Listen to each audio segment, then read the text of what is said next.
Assalomu alaykum aziz obunachilar, aziz do'stlar. 1-2 kun oldin shu mashinani obzorini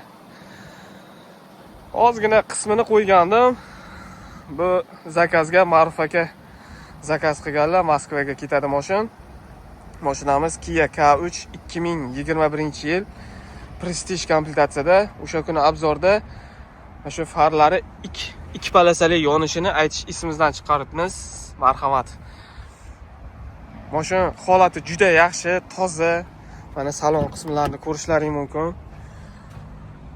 Mashin narxi hammaga qiziq. Shunday ham do'stlar. Бесключевой достуp. To'rtta elektropaket. Xo'p, multirul, cruise control, удержание руля. Pechkalar ishlab turibdi. Oynalarni yopamiz. Mana marhamat do'stlar. Mashin holati yaxshi. Bu xudo xolasa birinchi mashinamiz. Bu boshlanadigan haftaga, chunki 2 kun выходной edi Koreyada. Hali mashinlarimiz ko'p.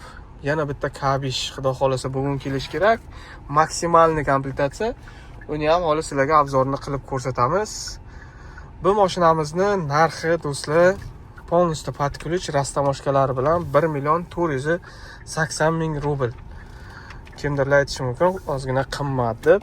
Yo'q, qimmat emas do'stlar. Toza mashin har doim qimmat bo'ladi.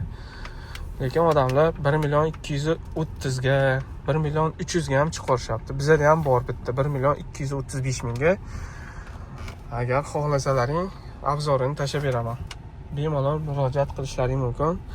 Sog' bo'linglar, salomat bo'linglar.